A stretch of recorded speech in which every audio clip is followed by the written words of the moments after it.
తెలుగు జాతి దర్పాన్ని, తెలుగు నేల ఔన్నత్యాన్ని, తెలుగు పాలకుల ఘనతను, తెలుగు ప్రజల సంస్కృతిని కళ్లకు గడుతున్న అరుదైన చారిత్రక సంపదల్లో ఒకటి కొండవీడు కోట. శాతవాహనుల కాలంలో బౌద్ధ కేంద్రంగా విరాజిల్లి ఎంతో చరిత్ర కలిగిన మన కొండవీడు కోట. కొండవీడు రెడ్డిరాజులు, విజయనగర ప్రభువులు, గజపతులు, కుతుబ్షాహీలు మొదలగు రాజవంశాల రాచరికంలో వెలుగొంది అనబోత రెడ్డి కాలము నుండి రెడ్డిరాజుల రాజధానిగా భాసిల్లి వివిధ రాజవంశాలకు ప్రముఖ కేంద్రంగా వర్ధిల్లింది. కిలోమీటర్ల మేర పరిసరాలంతా చూడచక్కని కరుమలతో విస్తరించి వాటిపై పచ్చని తివాచీపరిచినట్లు ఉన్న చదునైన నేలలో కోటను విస్తరించుకునే అవకాశం ఉండటంతో ప్రధాన కోటకు అనుసంధానంగా శత్రువు ఏ మూల నుంచి అడుగుపెట్టినా పసిగట్టి పట్టుకోవడానికి అనుకూలంగా శత్రు దుర్భేద్యంగా జరిగిన కోట నిర్మాణం రెడ్డిరాజుల ప్రాభవమునకు నిదర్శనం. కొండవీడు కోటకు రెండు ప్రధాన మార్గాలున్నాయి. ఒకటి తూర్పు ద్వారం లేదా కట్టెల దిండి వాకిలి. రెండు కొండలను కలుపుతూ 200 అడుగుల పొడవున దీని నిర్మాణం కనిపిస్తుంది.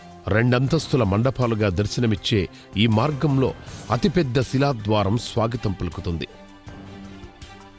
మరొకటి పశ్చిమ ద్వారం. ఇది కోటను చేరడానికి ఉన్న మెట్ల మార్గం. కొండలను కలుపుతూ కిలోమీటర్ల మేర నిర్మించిన ప్రాకారంలో మొత్తం 23 బురుజులుంటాయి. అవి అప్పట్లో నిరంతర కాపలా స్థావరాలు. వాటిల్లో ఒకటి నెమళ్ల బురుజు. బురుజులన్నింటిలోకి పెద్దది, పొడవైనది. ఇది విచ్చుకున్న నెమలిపురి ఆకారంలో ఉంటుంది. మరొకటి సజ్జామహాల్ బురుజు. దీనిపైనుంచి కొండవీడు కోట ఆద్యంతం స్పష్టంగా కనిపిస్తుంది.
కొండ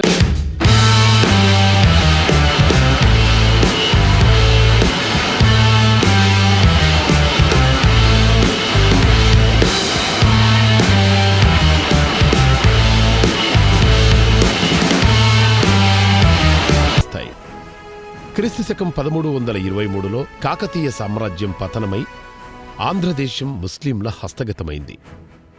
ముసునూరు నాయకుల నేతృత్వంలో కూటమిగా ఏర్పడిన 75 మంది ఆంధ్ర ప్రాంతాన్ని పరదేశీయుల దాష్టికాల నుంచి విముక్తి కలిగించటంలో ప్రధాన భూమిక పోషించాడు ప్రోళయ్య వేమారెడ్డి. తదనంతరం అద్దంకి రాజధానిగా స్వతంత్ర రెడ్డి రాజ్యాన్ని స్థాపించాడు ప్రోళయ్య వేమారెడ్డి.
శిథిలమై కనుమల చాటుకు చేరిపోయింది.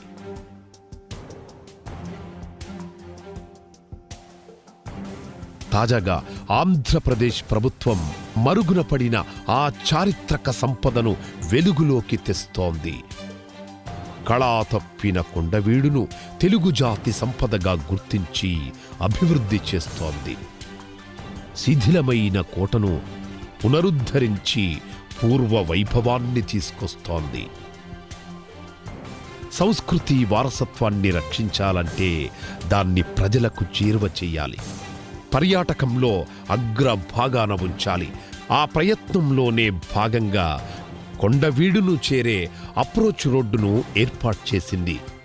కోటను చేరేందుకు కోట్ల ఖర్చుతో కొండవాలుల్లో ఘాట్ రోడ్ నిర్మాణం పూర్తి చేసింది. నాటి రెడ్డిరాజుల కొండవీడు కోట చేతులు మారిన రాచరిక దర్పం, శిథిలమైన వైభవం ఇప్పుడు మళ్ళీ పునరుజ్జీవం పొందుతోంది. ప్రతి తెలుగువాడి గుండె తలుపులు తట్టి రమ్మని ఆహ్వానిస్తోంది.